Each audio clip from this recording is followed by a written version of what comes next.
did that feel like? What does it feel like to knock someone unconscious? I actually had serious beef with this guy. What's your message for your next opponent? Actually, nobody's actually asked me that question. The problem with influencer boxing is taking the spotlight from, the boxers. This is my goal before I go pro, is to go to the 2028 Olympics.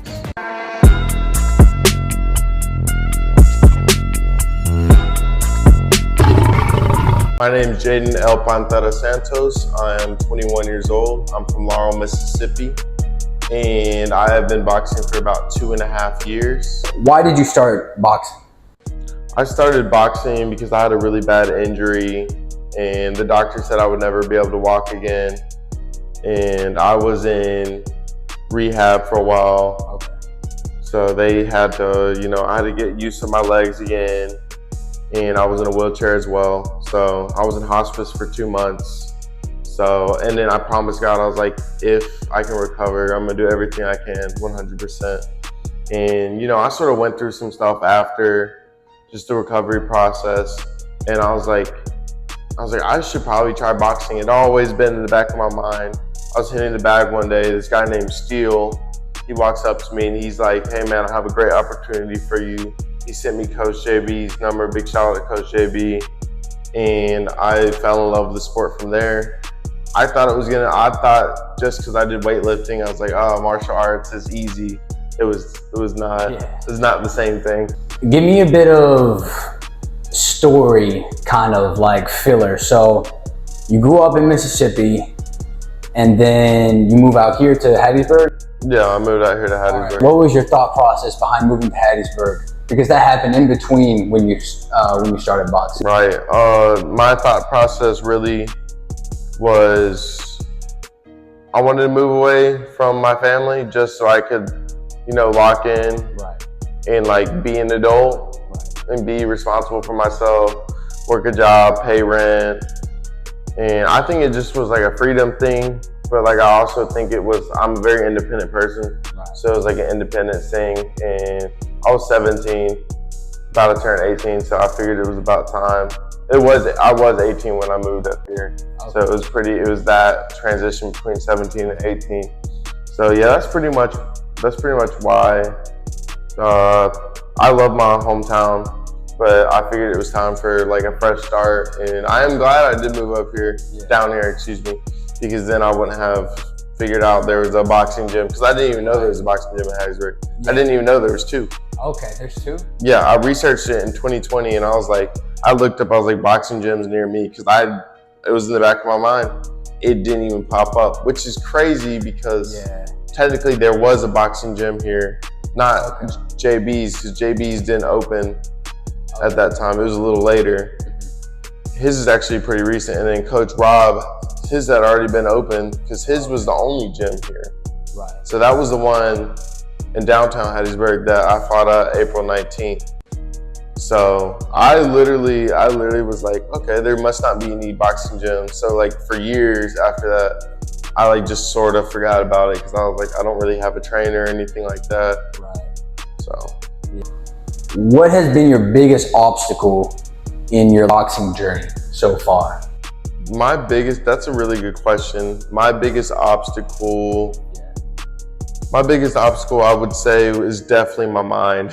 Your mind? My biggest obstacle has been my mind. My body, it doesn't cooperate with me sometimes. Most of the time it does. I would say for me, it would be making excuses of why I can't put in the work. Yeah. I would say that's a big one. Me, I'm constantly defeated by myself. So I've been trying to work on that, and reading my Bible helps a lot. But absolutely, yeah, definitely. There's a lot of temptations out there. Right. There's a lot of mental things. There's a lot of mental battles that go on behind the gloves. You know what I mean? Right. So, what's your crown jewel of of goals or accomplishments right now? Boxing, right. Okay, right now. I'm not really satisfied. Right. I don't really have anything that I look at that it's I've accomplished anything. Right. I'm not gonna say the coach's name, but a coach did tell me one time, he's like, you have not done any. He's like, never think that you've done anything. He's like, right now, no matter what you did, you haven't accomplished anything yet, like at all. Okay. So like, it is important to be satisfied in what you have done, not to be like complacent. Okay. So I would say the milestone is regionals. Like that has been a good milestone. Okay. That's good breaking ground right there. But I really the goal is really for nationals next year. So regionals was a stepping stone, getting used to it. Yeah. And then nationals is next year. So. Okay. So last time when I came down to your gym and filmed some of your training, you said that you were gonna fight the same guy twice. Yes. Right? From Florida. And I was checking your Instagram and you both got a disqualification on your next fight. But then after that, did you get the knockout? I did knock him out. What did that feel like? What does it feel like to knock someone unconscious? What does it feel like to knock? That's actually nobody's actually asked me that question like directly. Oh, that's a good question. I would say it felt like you don't really feel. I didn't really feel it in the moment. Like I felt it, but like you're not really. It's very surreal. It's a very surreal moment. So you're not really gonna like. It doesn't feel like you knocked them out. You just, all I know is whatever I threw, it was an uppercut and then a straight right. I know the straight right connected, but I couldn't really feel the straight right connect. First of all, the adrenaline. Second of all, just the surrealness. Because sometimes, you know, as a fighter, you second guess yourself and you don't think you can do something or you don't think you're gonna be able to land a shot or you think you might miss the shot. So sometimes a combination of all those things makes it really surreal where you don't even feel the punch. Like I didn't really even feel the punch. So like, but it was a great feeling. It was a good feeling. For sure. Is it similar to like when you're starting off boxing? I don't know about you, but before I had done any sparring or anything, I never hit anyone before. Yeah. Is it similar to like the first time you hit someone, but like just amplified because you knocked them out? It's like that kind of thing? It's amplified. It's like an amplified, clean sparring hit. Except like the difference is between like I actually like had serious beef with this guy. Like me and him did not like each other. You ain't ready for this, bro. It's my city. I don't do all that talking. You know I don't do all that talking. I don't even really. So like it was very, very amplified because whenever I'm sparring someone in the gym, I'm not like, my mindset's not like, I'm trying to kill them. You know what I mean? I hate this person. My mindset's like, I'm trying to get better. I'm trying to improve, When I go to the fight, I'm like, I already got better in sparring. It's time to be. And now it's time to unleash everything and some things I would never even consider throwing in sparring. That's when I pull out every weapon is in a bout. So that's why you don't show sparring footage in case, like sometimes I'll show sparring footage, but it's only the simple fundamentals in the sparring. You don't want your opponent studying. Yeah. I mean, and it's fine because like anybody can study you. And then when you get in the ring, it's a whole different thing, adrenaline, whatnot. But you are right. Like if they have enough composure, they can use what they learn. But I don't want to take that risk. So I just show maybe like 5 seconds, or I'll go back in my phone and find the old sparring. It's basically not even the same person. Okay, do you try to post every day? I've been posting 3 times a day. So that's good. I get a little burnout from it, but no, I love it. Like I love posting. I do more than just posting like me working out, like interviews like this. I post this. I've seen a few. And then I post, it'll be fighters highlights, like boxers. Like I recently did like David Benavidez, Canelo. So you do Terrence Crawford. Yeah, Crawford as well. Like I'll do them. I'll do their backstory. And then I'll show some of them fighting. People really like those videos. Like I would say that's like as a fighter, like it is your job to post. Like it is your obligation. You're looking at like influencer boxing. Yeah. Just kind of bringing it back. But the problem with influencer boxing is it's taking the spotlight from you know, the boxers. With being an influencer Yeah. and doing boxing, Yeah, what do you think about influencer boxing? I don't have a problem with it because like I know it brings money for me and other athletes in the future. Like I know it's gonna bring us money. Right. And I know it brings more popularity. Yeah. But like boxing is not like a popularity contest. I think that's the main issue with the generation now. Yeah. Is like they're so overconsumed with pride that like we're having like a whole, everyone's having like an ego battle. I understand boxing is part of it, is like an ego thing as well. I do see that, but like I don't like how people will throw a fight just because there's money on the line. Like that's not what the sport's intended. The sport You think that goes on? Oh, for sure. I don't want to say any names or anything like that. Okay. But like that definitely happens. Like they'll purposely get knocked out. People will purposely get knocked out. They're not going to say anything about it. Right. And they're never going to tell you they did it. But like it's definitely probably in a contract somewhere. Maybe not to that extent, but pretty close. Right. Okay. I just don't like it because it's not fair. You know what I mean? Because boxing isn't really fair, but it's pretty close to fair. It's pretty close to fair because there's a lot of subjectiveness. Yeah. And since the judges, you know, they're calling stuff. Right. We don't have a scoreboard or anything, so we're just trusting them. Yeah. So you go into boxing, you're looking at boxing as what you want to make a career out of, right? Yes. That's what you want to do. That is the plan. Right. So when you're looking at turning boxing into a career, there's no financial stability. Oh no, there's no financial stability. There's no, you could die. Right. Yeah. So there's a lot of risk. It's hard. Right, it's not something pleasurable, right? What is the thought that makes you want to quit the most, and what do you do? That's a really good question. That's a really good question. To combat that thought. What makes me? I would say it's definitely the money. Like definitely the amount of traveling, right? And the amount of like. Really just like it tolls on your body. Like it's hard to make money whenever you're using your body for boxing. You know what I mean? Like if you're doing a job, and y'all boxers, y'all know what I'm talking about. If y'all going to work after practice, you know that is the worst shift of your life. Like you basically have to survive work. Like sometimes like that's just how boxing is. Like you're basically in survival mode all the time.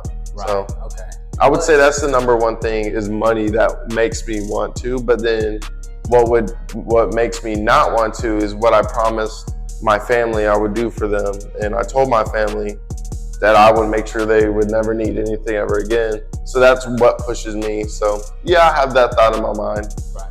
But at the same time, it goes completely out the window when I think about what I want to do for the people that have supported me, and I'm not gonna let them down. I'm not gonna let God down because He gave me a second chance. And I'm not gonna, importantly, which everybody tells me all this time to do it for me, I'm not gonna let myself down either. Right. So. Okay. So we're talking about money, right? And I know this is UFC, this is MMA, but Conor McGregor has made a notorious amount of money, right? Not just within MMA, but you know, pay-per-views, trash talking, and he has a whiskey company and he's in a business, right?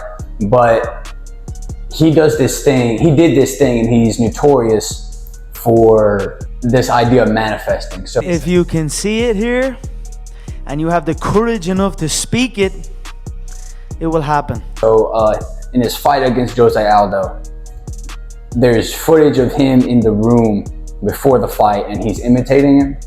And then he shows exactly what he's gonna do, and then within the first 13 seconds of the fight, he gets a knockout, right? So when it comes to manifesting in fighters, I think it's pretty important now. What are your goals within the sport of boxing?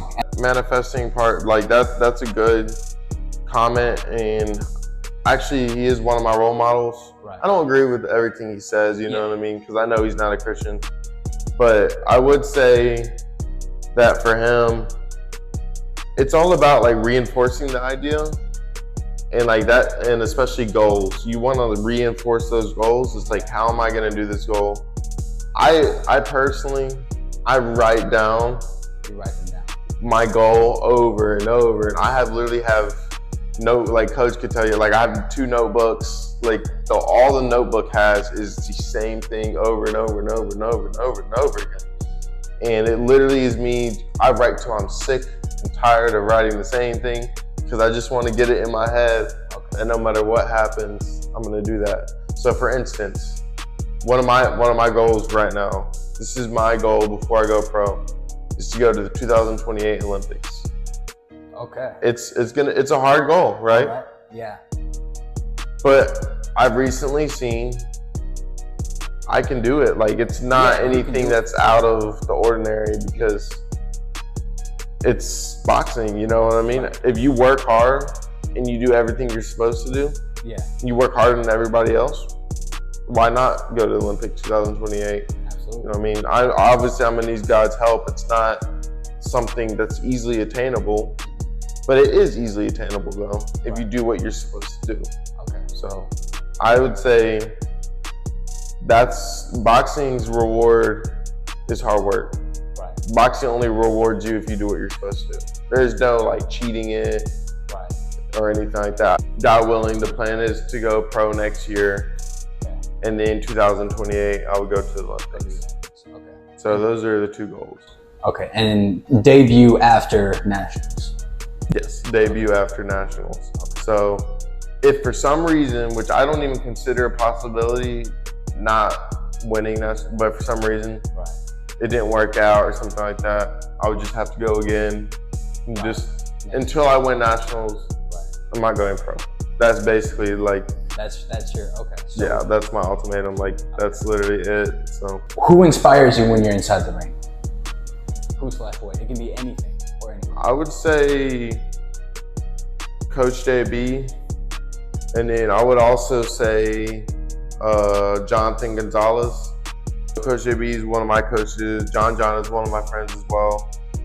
Coach, he gives me good instructions. He gives me the motivation I need and the accountability. I literally go up to Coach, and you know this, Coach, I go up to him and I'm gonna be like, you need to hold me accountable because, like I said before, it's not an easy sport and sometimes you need someone to push you along. Like, you can't do everything by yourself. A fighter cannot train themselves. A fighter cannot see. I can't just see what I look like when I'm fighting outside of the ring. Like when a coach is in your corner, they're seeing everything that you can't see, which is really interesting because it's coaches also have to get ready for fights. So like I respect that. Like that's the inspiration for me is because coaches have to get ready for fights mentally as well. So me and Coach have to be on the same page as well. And then I would say for John, which is my friend, and he actually helped teach me as well. He's one of my inspirations because he's a dad, he has kids, you know, and he would train people. You know, he wouldn't ever ask for anything, he would just train. And he's just the inspiration to me because he's a dad and he just likes to train people, and that's an inspiration to me because he cares about people. So I care deeply about both of those people. So it's 2 of my inspirations. And then I would say an inspiration as well would also be myself. I would say I'm an inspiration to myself because of what I've overcome and what God has helped me overcome. So I would say confidence is key, and that's what makes me an inspiration to myself. Just because I'm confident in my abilities, and I'm proud of what I've achieved. You know, I know I was obligated to achieve it, but like I am proud of myself. I've come a long way because I was in a hospital bed. So what was the journey that led to your recovery from your accident? A lot of stretching. And really boxing was my journey to recovery. That's what people they don't realize, because they're like, how are you doing boxing whenever you hurt your back? because boxing like heals my back. It reinforces my back. It reinforces my core. Right. So like without boxing, I'd probably be in a little less pain, yeah. But I wouldn't have built the muscle around my back or anything like that. And I for sure wouldn't be at a mental place I am now. Right. Because I would say part of the recovery process was mental recovery.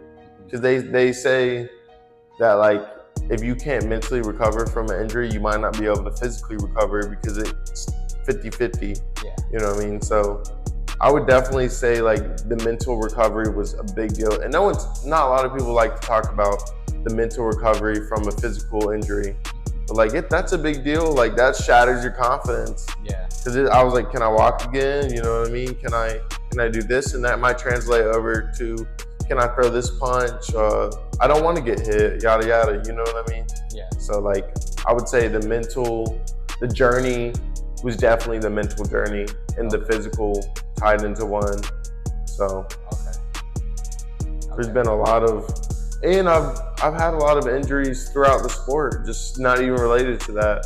Yeah. It's been my hand, you know, my knuckle, and then just all sorts of injuries I've had. So sometimes when people ask me what's my greatest trial, I'll be like, no, nothing. There are some. Yeah. But I don't want to make too big of a deal out of it because it's going to be like this for the rest of boxing. That's how the sport is. So. Yeah. So why did you choose the name Panther? Why I choose the name the Panther? First of all, I love wildlife, just in general. Second of all, I love the way that the panther hunts. You know what I mean? I love the way that it strikes the prey. Like it doesn't even know it's there. Like the prey, it's too late. Once you see the panther, it's too late. And July 19th, it's gonna be too late for them. Like I'm telling you, man. What's your message for your next opponent? For my next opponent, my hands are gonna do the talking. My hands are gonna do the talking. So, but you ain't gonna see it coming until it's too late. That's all I'm gonna say. Okay. Yeah, that's what's up. Who, stylistically, what's a famous boxer, past or present, that you model your style after? I'm actually gonna go off a list. Okay. I'm gonna go off a list. I actually have a bunch. Okay. Sugar Ray Leonard. Okay. Muhammad Ali. Okay. Mike Tyson. Okay. Floyd Mayweather. Triple G. And then Canelo. So that's a very diverse set of styles. So like, do you switch a lot? I switch a lot, yeah. I switch a lot, and it's all dependent on. So boxing is circumstantial, right? So you can't use all those skills at once. Obviously, that's gonna mess up. Right. But like, depending on the opponent, is what card I pull out. So if I know the opponent is just say this and this and this, this is what I pull out for him. Okay. He is not falling for this, this, and this, then this is how I get him to fall for that. You know what I mean? Right. So it's really switching styles. It messes with them mentally because I'm not orthodox or southpaw. I'm in between. I'm like unorthodox, right? Interesting. Okay. So there's no counter for unorthodox. You are square. You are square, so the body shots could be it. Right. But okay, so you fight squared up. I do fight square. I also fight like this. You know what I mean? Like that as well. Okay. So I fight square and then I fight offline as well. But again, only when I need to fight square. But I think there are people like to demonize like fighting square. Right. Because like I understand your body's open, but like you gotta understand like the circumstance to use it. Okay. But I ain't gonna give away too much. But like, it's all about really just like changing your style for an opponent. Okay. So, and if you're unorthodox and you're awkward, it makes it so hard. Like for instance, if you saw the Rolly, did you see the Rolly and Ryan Garcia fight? I didn't watch it, but I know the outcome. So I like Ryan Garcia and I like Rolly. Okay. So I'm not like one of those boxing fans that just like hates on any boxer. I like to see people fight. Yeah. But Rolly, he's not the best technically, He did look really good that fight, Yeah. but he has an awkward style. So like studying awkward fighters and using some of their awkward traits, Right. that's what makes it hard for other fighters to beat you, because That's true. They don't know what unpredictability to is do. the best. Yeah. Yeah. But yeah, that's about it. So all those fighters combined, there are more. I'm not gonna go because I study all of them and I take maybe just a little bit. Okay. So that's actually what makes what makes you the greatest of all time, is the skill to take one thing from every single fighter, combine it and make it into like a fluid fighting style. So Okay. And who's your favorite fighter of all time? my favorite fighter of all time is Canelo Alvarez. Canelo I Alvarez. gotta be. Okay. I know some people don't like him or they think he ducks people, but I'm not gonna speak on that because that's not relevant. But he's one of my favorites. So. Okay. Let's go back to your childhood a little bit. Okay. How's growing up like?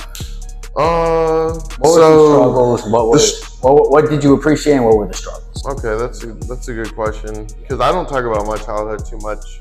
I would say it was really rough when I was like probably like 3 through 5 years old.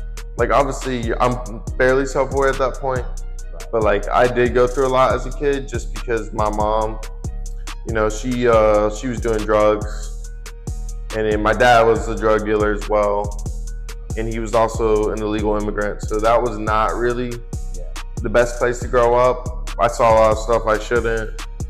You know, it was rough. So that's also part of why I box as well.